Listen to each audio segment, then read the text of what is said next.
So you're building your first sound package, or maybe you started building a package and you're kind of unsure about the direction you went or want to expand on it.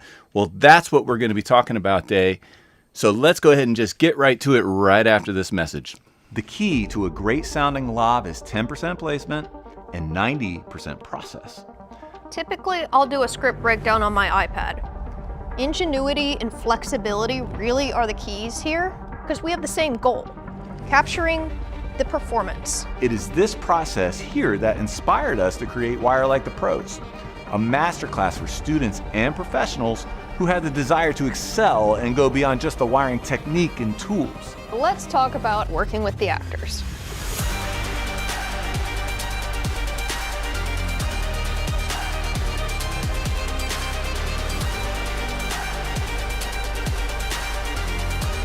So I invite you to come over now and enroll into Wire Like the Pros at mwsound.net. Hey everybody, so glad you're here. Thanks for joining today. We have a lot to cover in kind of a short amount of time. I'm going to keep this stream here just dialed into the absolute essentials of what the topic is today, which is don't get duped. Like don't end up falling in a trap through marketing that kind of makes you think that you're going to be able to go a certain direction and everything's going to work out. I'm pretty fortunate because I came from a time when I started working in production sound where there wasn't all of these options.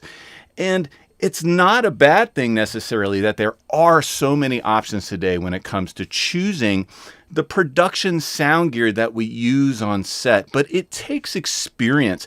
It takes time working on set to really dial in and understand what works for a real world workflow versus what we see in, say, like an advertisement or people just showing gear online and not really talking about the workflow. So that's what this video is about, talking about the basic sound package. So the first thing I'm going to say to begin this is that I'm going to go over all of the elements of the smallest, most basic professional sound package for doing a small video shoot, a small social spot, working maybe on a small commercial, or even like an indie film or something of that nature. So I tend to work very modularly. So that means that depending upon the job, whether it's something very small or large, will dictate how it is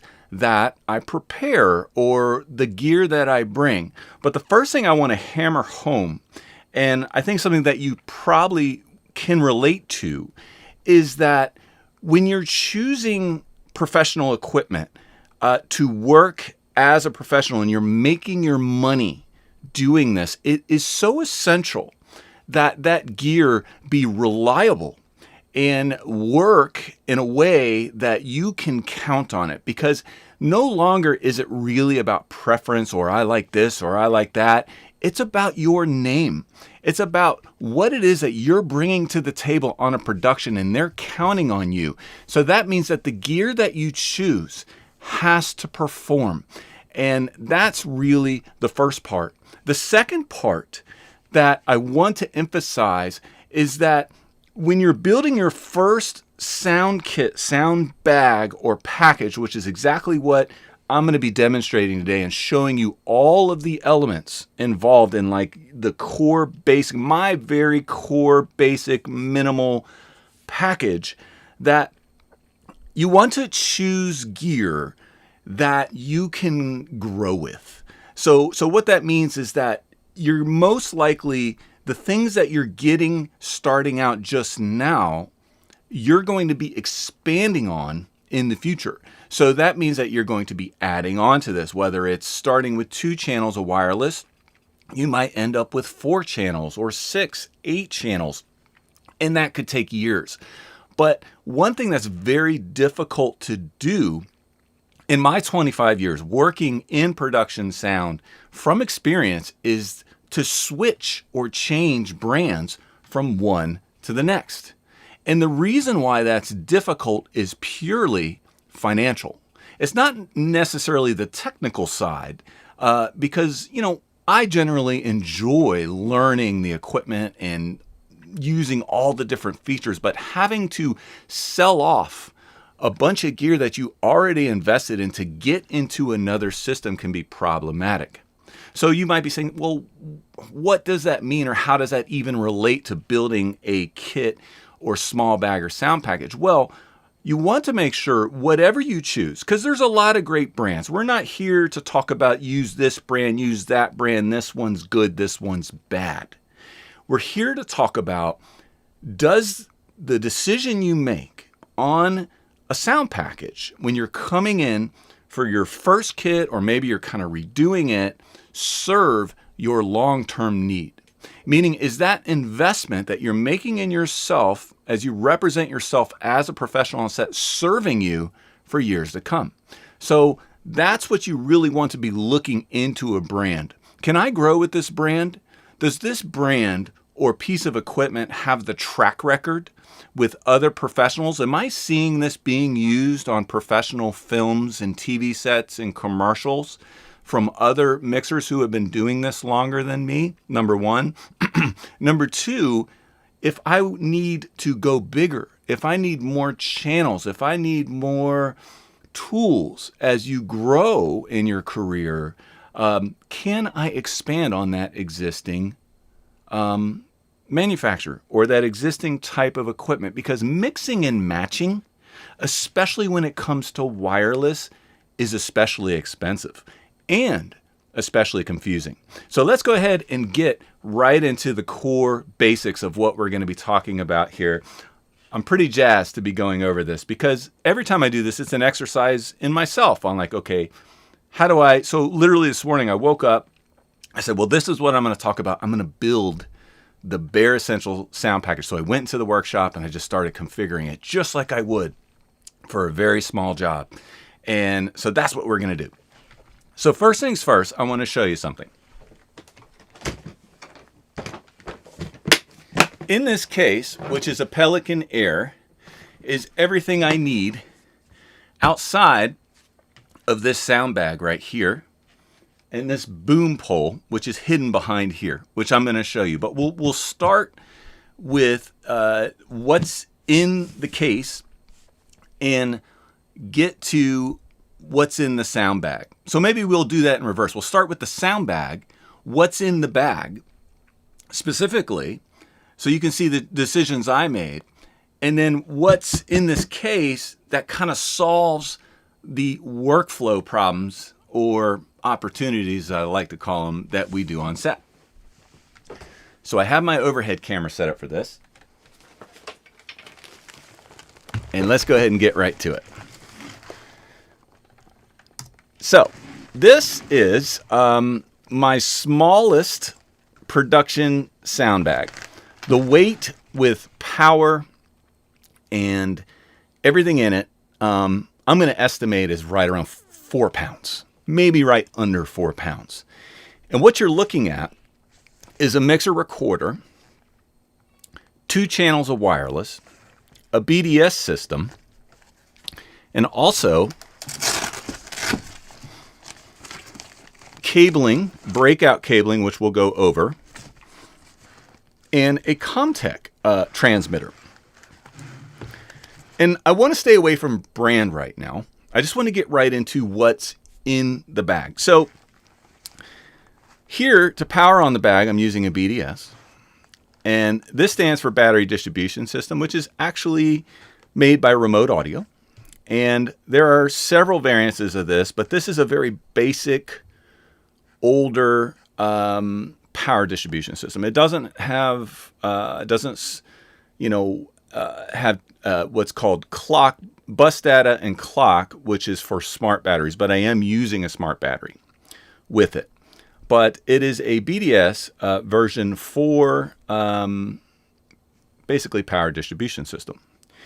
And cabled to that BDS is, of course, the power. And the power is a 48 or 49 watt hour lithium ion battery, a high Q battery which is actually a smart battery. And going in here is the Sound Devices MixPre 3. This is the version 2. And here is Electrosonics 822 receiver, which is sending 2 channels into channels 1 and 2. Here, the MixPre 3.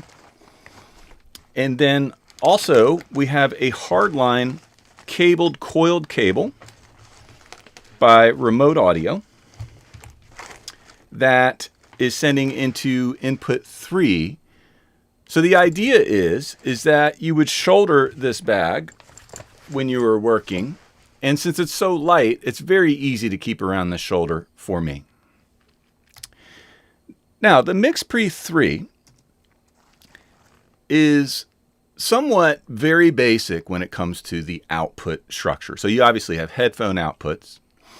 And then you also have a unbalanced stereo 3.5 millimeter output, and that's actually the wrong side. It's actually on the other side. Make sure I get the right one. It's somewhere here. Where is that? No, it is on this side. Okay. So you have, it's like I'm literally looking for this. I know it's on one of the sides here. Ah, here it is. I just don't want to make anything up. So here's the unbalanced stereo output, which can be attenuated to line or mic level. And this is sending to a breakout cable here, and I'm going to get some stuff out of the way, that can take that unbalanced signal to 2 XLRs line level. So these are basically splits it into 2 channels, which is unbalanced. And when I say unbalanced versus balance, what that means is that you can still pass signal.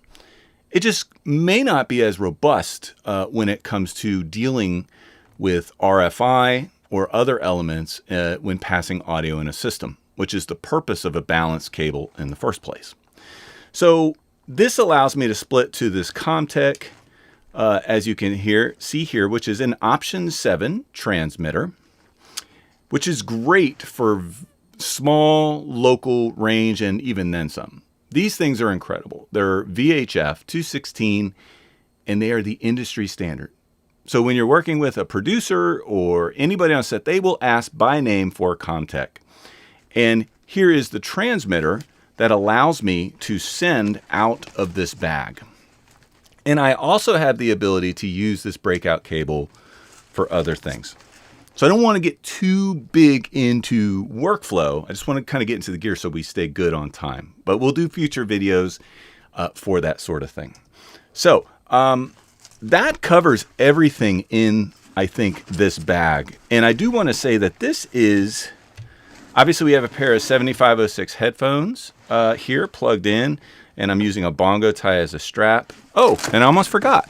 On the timecode front, I'm using a Deity TC1, which this is a secondary timecode system for me because I kind of like the feature set when going really small with this particular timecode box, which is very, very nice. And it has some very unique features, which I enjoy.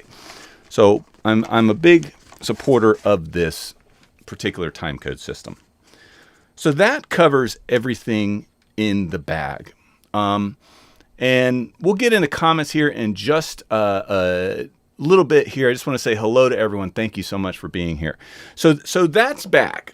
So let's get out of bag because let's face it, 99% of everything we see right now online seems to be what's in my sound bag. But what's not being talked about, and what we're going to talk about, what about everything else, right? So, because there's a lot to think about. So now let's get into the case. So here's the case, and because of my camera setup, I'm not going to be able to get this too much on camera. But right now, we're dealing with, remember, 2 channels of wireless, so you can do maybe 1 or 2 talents, and a hardline boom.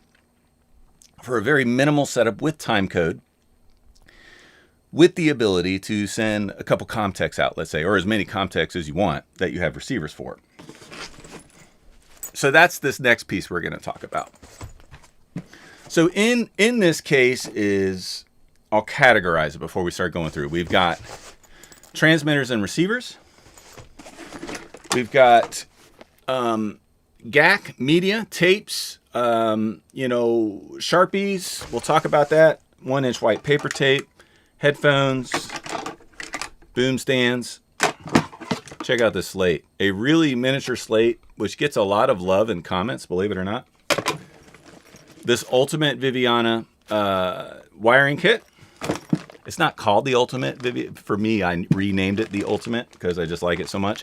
A bag of time code and cables. A 50-foot... Oh, I feel like I'm being sloppy by doing that. Sorry. These are wrapped correctly over under right hand, by the way. And I'm a lefty, and I still do it right hand. Let that be a lesson. So, a 50-foot XLR. And a breakout cable. Some of you might even be, if you're like brand new, like, what's a breakout cable? It's a very important piece, especially if you're doing like sit-down interviews, documentary, when you want to send audio to camera. So I just wanted to kind of go over like big picture, but now let's look at some of the smaller stuff. And how are we doing on time? We're doing good. We're 16 minutes in. And hello, everyone who just joined the stream. We are going through the kit. So here is a bag by a company called Voice of Turk. This gentleman who has come to a lot of our mixer events here in Atlanta, and he has these really cool cases. One, as you can see here, is a zipper, which I can put any kind of stuff I want to put in for prep. But in my basic kit, I've got 2 Comtech receivers. As you can see here, these are 216, and that'll cover like that's a good starting point. Because, if you're starting brand new, there's a lot of components to think about. Power, bag, everything. So a lot of times you might start, like I think my first Comtex were 2 Comtex. This is why I put 2 in there. I got 24 of them now, but I certainly am not going to carry 24 on this. And then we've got 2 Electrosonics transmitters. These are the DBSMs, if you're curious. That receiver actually works with digital hybrid too, in case you're thinking a little bit more budget minded and want to use that receiver. And that's this back. This is transmitters and receivers. And by the way, just a helpful hint, I always pre-bat and coordinate everything before I get on a small production. I already know wireless-wise with some other tools what I'll need to do, so I don't never have to worry about coordinating or anything when I get on set because everything's already done before I get there. Next up is this bag. This came from like a hardware store, and inside of this bag is everything I need media and battery wise. So here's some extra batteries for Comtex, transmitters, and white paper tape. The white paper tape we use for the slate. Sometimes on smaller productions, you'll see they want you to slate or something. A lot of times it's not so formal, as you guys probably can relate to when it comes to, doing this kind of work. So what you would do is you would take a little, this is the formal term for this slate, just in case anyone's curious. Put it in the comments if you know what a small slate is actually called in the camera world. And then we'll see if anyone knows that. So you just put your little paper tape right here, and then you take a Sharpie and you write production, and this shoot is called MW Sound. There we go. And we'll call this scene 101, and then we could do take 1, 2, 3, all that kind of stuff. But I don't usually like to put Sharpies on slates, so it's just kind of a nice thing to have, paper tape. And a lot of times, if it's more formal, you're just handing off a smart slate to camera. But when you're doing like a small shoot with a small package like this, they're like, "Oh, that's so cute! What a great slate!" And this is a gift from an AC who wrote me a really nice note on here from Indie I did earlier this year. It was super, super nice, and I'm getting a lot of use out of it. Okay, so so this is media. Oh, you might be new to this if you're watching. What's in the basic sound kit or bag? This is bongo ties. This is God's gift to filmmaking. You can wrap. It's most commonly used on my end for cable management, wrapping cables, and strain relief on cables.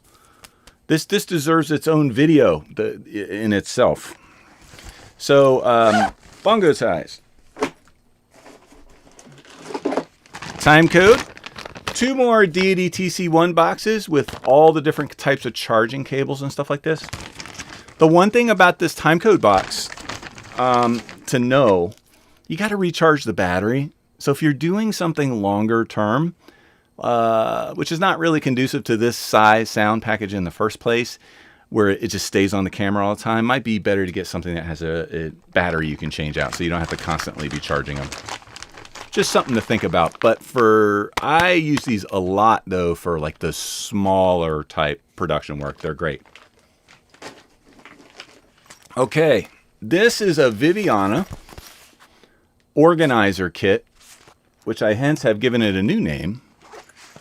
And in here this is like tapes, transport tape. This is the moleskin. These are called bunion cushions. And you cut them in half, and they are great for sticking on skin. This is great for also for wires when you want to like make sure the wire doesn't pull off. This is Joe Sticky. Some Viviana strips, which is just basically a version of black moleskin with adhesive. It's probably more than that, but just saying in case you can't afford this, you can just get black moleskin. And then some wind by somebody. Viviana foamy pads, and of course the Lav. It used to be called the Lav Bullet, but I think that was kind of a problem with TSA. But this allows you to connect the Lav and drop it down their pants, like if you need to like get the wire down there and without having to get too personal with the talent. In their personal space, that is. So if we go, so let's put all this back in here. And, I pretty much have everything in here to solve any problem for wiring. Back when I started wiring, there were no companies that you could just get built products from. I mean, there was some stuff, like I think there was something called they still make it, an RM11, a LMC mount, the vampire clips. So it wasn't like there wasn't stuff, but there just wasn't like all these amazing tools like we have today. So you can do a lot with some medical tapes and different things like that to really kind of like, work with wiring, which a lot of that is talked about and covered also in the Wire Like the Pros course, by the way. So if we come here and, okay, as we can see, these are great. So notice that I had straps, or I had actually clips on my wireless transmitters. These, I believe, are made by Ursa, and they're pouches. And the cool thing about these is you can put super stick on the back of these and just literally just put a transmitter here. This is the new version from Ursa, and it doesn't fit my transmitter, so I need to do something with that. But this here, see, this one actually has some of the tape on it. So you take like some super stick here and these little pouches, and you can literally just leave the strip on and just take it off, and it just sticks to the inside of their clothing like really easy. So it's kind of like one of these things, like if you don't want to carry a lot of like straps and this and that, and you're trying to be minimal, you can kind of solve any problem with this kind of thing. Then we've got basically skin tack, different alcohol wipes. This is just adhesive removers and also adhesive adders to make things stick. And then some COS 11s. And I think I was joking on the last stream I did. I have I have COS 11s that are 20 years old. I mean, and they still work and they look terrible. But lavs are typically hidden, so it's never usually a problem. But that speaks to the investment side of it. Like I've never once in my career had to rewire lavs because I've stuck to, and as you get, the Electrosonics brand, which is the one that I've grown with and been very, very happy with. And I started very small with them because I could just bought what I could afford. But at that time, it was either them or Zach's. That was it. And they're both great brands. All right, so let's move to the other pieces. I feel like we're getting through this awesome. It's a lot to cover in a short time. So this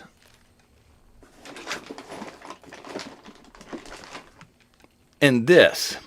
So this is a like a boom holder. I don't know who makes it, but I'll try to put some of the stuff in the description of the video if anyone's curious, like what.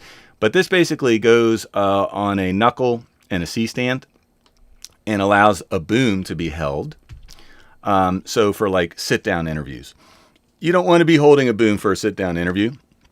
It's distracting, hands down. Sometimes you got to do what you got to do. I get it if it's something quick, but not being in an eye line of the interviewee or the person talking and having this. Now notice that there's not a C-stand in my kit. Well, usually if you're doing a sit-down interview on something really small, sometimes you can talk to the producer and say, hey, is there any sort of like lighting situation happening on this shoot? Like assuming this is something small. They might say, yeah, we have something. Then you can get in touch with that. Maybe it's a key grip. Sometimes it's called G&E. Maybe they're doing both. If it's a small shoot, probably more likely. You might be able to get your hands on a stand to borrow and negotiate your way. So all you have to do is bring this. Otherwise, you might have to bring a C-stand. Just something to think about. So, cable, obviously, for cabling a boom. I see a lot of interview situations where they're putting a transmitter on a boom. Don't know how I feel about that. First of all, it's not going to sound as good as cabled. Number two, it's one more piece of wireless that you have to deal with and configure. The only reason I think that could possibly make sense is if you're moving very, very quickly from a sit-down stance to like booming. But even then, I prefer to be cabled with the bag if I'm just booming and bagging. I don't get why you would want to do wireless on that. It's a waste of money too. So, and then breakout cable. So if you haven't seen a breakout cable, see, this is the male, this is the output side. This is for our 2-channel. So remember, our Mix-Free 3 had a unbalanced stereo out that we had a breakout cable to unbalance 3.5 millimeter to basically male. So it would plug in on the other side. But this allows me to send 2 channels. I think this is like a 20-foot remote audio cable to a camera, if the camera has XLR inputs. So, we live in a day where our cameras are just becoming weird. They don't have XLR inputs. They don't, I guess that's, obviously where we move into sync sound recording and putting a locket box on. But breakout cables, I saw a post recently, like who's still using breakout cables? And I was amazed how many people are using breakout cables still, which is amazing. Because, it's a fail-safe. And I got news for you. For smaller stuff, the editors want the sound already to the camera. No one wants to do sync sound in small workflows. That's just not a reality. Okay. So now, what did we miss? Oh, batteries. So usually I'll do 3 of these here. These are the smart batteries. I got them in different kinds of brands, Audio Root, HiQ, you name it. And these will run that bag, I'd say at least 6 to 7 hours. So usually 3 of these will cover any day shoot. But we're not done. Anyone know what we forgot? And first of all, I want to see in there if anyone said what kind of slate that small slate would be called in the camera world. It's called an insert slate. Everybody here, I'll put it in here. Insert slate. Okay, that the small slates that they use, those are called insert slates. They have them a lot of times in the camera department. Okay, so 2 more items, and then we're going to get to the Q&A aspect. And yeah, oh man, we're at 30 minutes. Holy moly. I guess we can go just a little bit longer. Okay, this is a K-Tech, I want to say, gosh, I don't want to get the model wrong. I want to say it's a 102 CCR. This is a very lightweight boom pole that will fit into, I have a larger case if I ever need to put this in a case like I'm flying or something like that. But in this case, I would just keep this wild. Meaning that I'll be carrying, I could fit that sound bag into this case if I rearranged it, and also this mic. And this microphone, it's a cabled pole, and the mount, notice I'm using a quick release. This is the ambient quick release system, which is a great system, by the way. And this particular microphone has some sort of softy variation. So let's go to this camera here. I think that's a Rycote softy, and it's over a CSM1 microphone. So let's take a look at that, which is a great mic. This microphone also can be, I've got a camera mounted if you ever have the need, just something to think about. And it has an incredible reach and a really good sound. And I think I have a listening experience video on the CSM1 that I did years ago on this channel, but still very relevant, the Senken CSM1. This is my go-to mic when I need to be small and simple. And this could be used for outdoors, and you can obviously bring a foam and, use a foam for indoors if you're worried about this attenuating some of the frequencies, because obviously using a wind is going to change it somewhat. But I'd say for like a smaller type shoes, probably not that big of a difference. So that's the mount. That goes also in the case. And what did I forget? I think that's it. So remember, we covered, you got so many elements in a sound package. You got the mixer, recorder, you've got context. So people are going to ask you, they're going to want to listen. There's going to be some sort of video element, and there's going to be a director who wants to hear that talent, or a producer. And then you have obviously the wireless that you're going to put on your talent. Sometimes they want to be wireless and boom for interviews. It's not a bad idea to do that. You want a breakout cable to feed the camera. You want locket boxes. So for instance, let's say that camera doesn't have the ability to take inputs and you're doing interviews. Yeah, then you're going to have to rely on the locket box and record directly into the mix pre. And so that is my setup. Now, this doesn't mean, you should go buy these brands, get these things, whatever. No.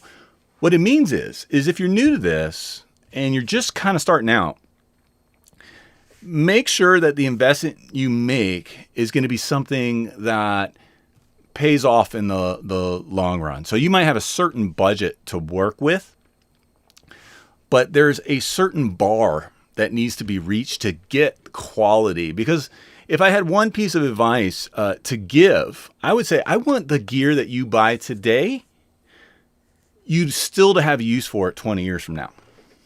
20 years. Because I've got most of the equipment that I bought starting out, I grew with, I still use. So the return on investment, or ROI for you fancy business types, is really good.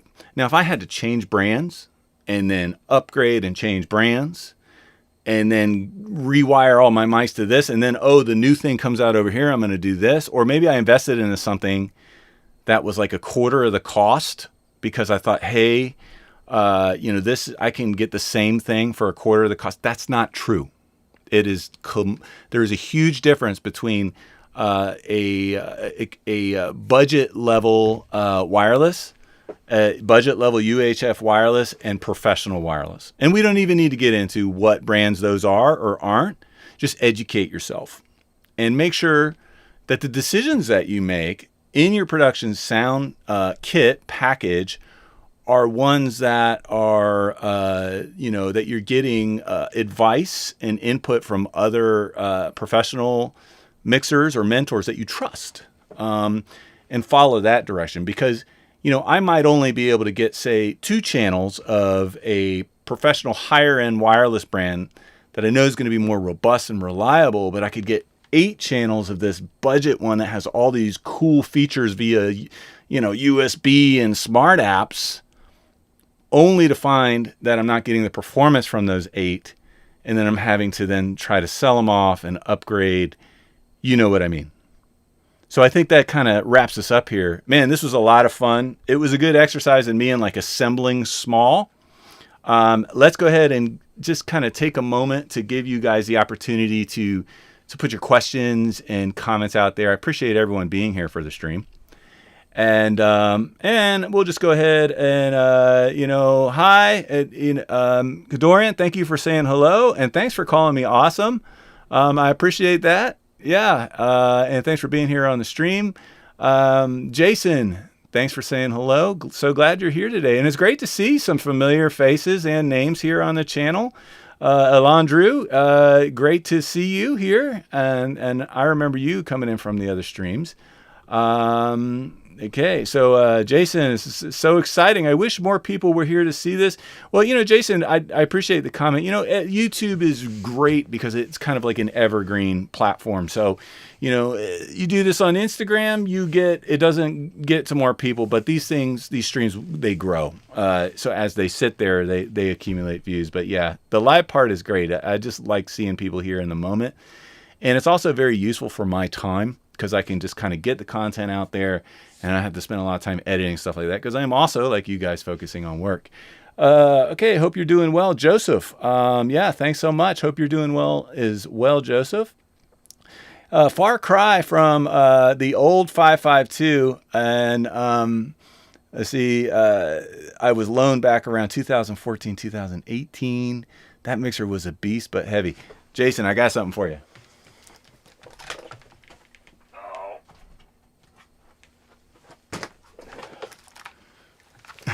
Just so you guys don't think I'm making it up. Remember when I talked about having gear like, 15, 20 years later? Here's my 552. I still love this thing, and I still find uses for it, if you can believe it. Think about it. If you just want there's so many these beautiful transformer-based preamps. Don't even get me started. Don't get me there. Yeah, I just wanted to show you that, Jason. Hopefully, good to see you. Thanks for the comment. All right, so Castillo, hello, Michael. Thanks for all your videos. They are very good and educational. Appreciate that, Castillo. I try to make sure that what I put out here is helpful. So thank you for that. Mateo, so good to see you here. I think we did DMs together. Thanks so much for saying hello. Great to see you. And lots of comments here, guys. Thanks so much.